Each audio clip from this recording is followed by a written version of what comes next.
Bahan kimia di bidang industri.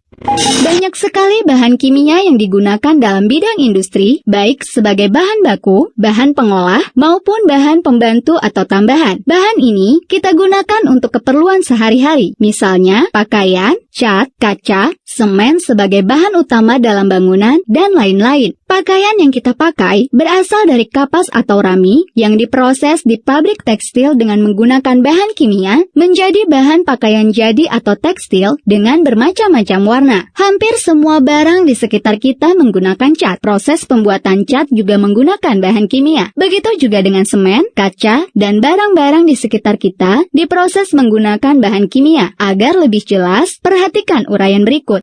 1. Bahan kimia dalam semen. Dahulu, orang Mesir membuat piramida dari bahan semacam semen. Begitu pula dengan orang Yunani dan orang Roma. Mereka mencampur bahan vulkanik dan gamping menjadi semacam semen untuk mendirikan bangunan-bangunan tua yang masih ada sampai sekarang. Pertambahan penduduk dari tahun ke tahun terus meningkat. Hal ini menyebabkan kebutuhan akan tempat tinggal juga semakin meningkat. Salah satu bahan yang dibutuhkan dalam membuat tempat tinggal atau rumah adalah semen. Tahukah kamu bahan kimia apa saja yang ada di dalam semen? Bahan baku utama dalam pembuatan semen adalah batu kapur, batu gamping, dan lempung. Sedangkan bahan baku tambahan untuk membuat semen, yakni bauksit atau biji aluminium, biji besi, dan pasir. Semua bahan baku digiling sampai halus, kemudian dicampurkan. Selanjutnya, campuran bahan baku semen dipanaskan dalam sebuah tanur dengan suhu yang sangat tinggi. Setelah didinginkan dan dikeringkan, bahan tersebut digiling halus menjadi semen. Senyawa kimia dalam semen yakni trikalsium silikat, dikalsium silikat, kalsium aluminat, tetrakalsium aluminoferat, kalsium oksida atau CaO, silikon dioksida atau SiO2, aluminium oksida atau Al2O3, dan besi 3 oksida atau Fe2O3.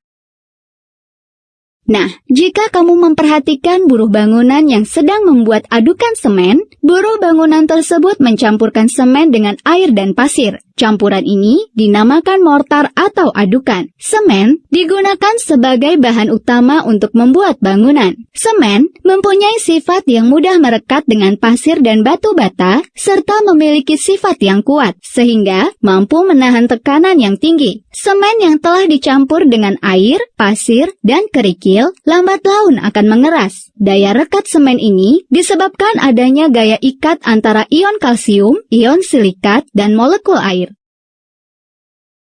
2. Bahan kimia dalam cat. Coba perhatikan sekeliling rumahmu. Tiang dan temboknya diberi warna sehingga tampak lebih menarik. Untuk memberi warna pada kayu dan tembok, digunakan cat. Cat yang sering dipakai adalah cat kayu dan cat tembok. Daya lekat antara cat tembok dan cat kayu berbeda. Daya lekat cat untuk kayu jauh lebih kuat dibandingkan dengan daya lekat cat untuk tembok. Sebenarnya, cat kayu juga dapat digunakan untuk mengecat tembok. Namun, harganya menjadi lebih mahal karena pemakaiannya yang lebih boros. Apakah yang membedakan antara cat tembok dan cat kayu?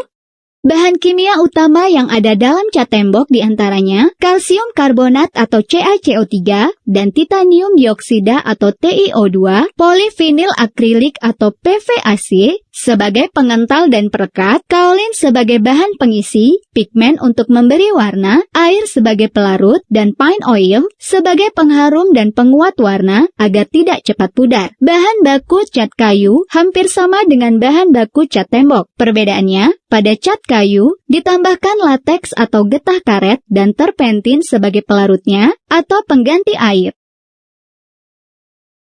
Kaca. Bahan baku kaca terdiri atas pasir kaca atau pasir kuarsa atau pasir yang mengandung senyawa silikon dioksida atau SiO2 yang merupakan komponen terbesar dalam kaca atau sekitar 70%. Soda abu atau Na2CO3, feldspar, boraks yang membuat kaca tahan terhadap zat kimia, dan senyawa lain yang ditambahkan dalam jumlah yang sedikit, seperti natrium dioksida atau NaO2, kalsium oksida atau CaO, aluminium oksida atau Al2O3, dan magnesium oksida atau MgO. Senyawa boron oksida juga ditambahkan dalam proses pembuatan botol-botol kaca yang biasanya terdapat di laboratorium.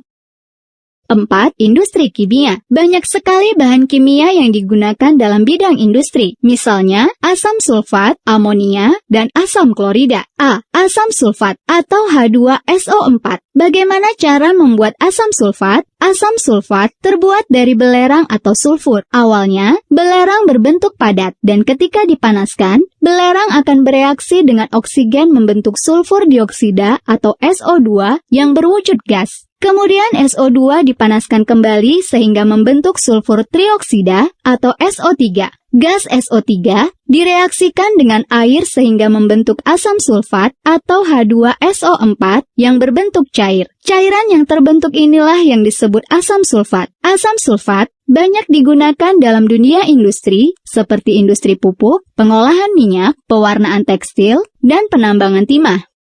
B. Amonia atau NH3. Di alam, nitrogen terdapat dalam bentuk gas dengan kadar sekitar 78%. Gas nitrogen direaksikan dengan hidrogen membentuk senyawa amonia atau NH3 yang berwujud gas. Gas amonia digunakan sebagai bahan baku pembuatan pupuk atau pupuk urea dan pupuk ZA, pembuatan pulp atau industri kertas, pembuatan asam nitrat dan garam nitrat sebagai bahan peledak, pengisi mesin pendingin atau pengganti freon, dan sebagai pengawet lateks. C. Asam klorida atau HCl. Asam klorida dibuat dengan cara mereaksikan klorin dan gas hidrogen pada suhu tinggi. Asam klorida yang berwujud gas dilarutkan dalam air sehingga diperoleh larutan asam klorida yang dijual dengan kepekatan sekitar 36%. Asam klorida digunakan sebagai pembersih besi dari karat, pembersih keramik, dicampur dengan asam nitrat sebagai pelarut logam emas, atau campuran asam klorida dan asam nitrat yang disebut air raja.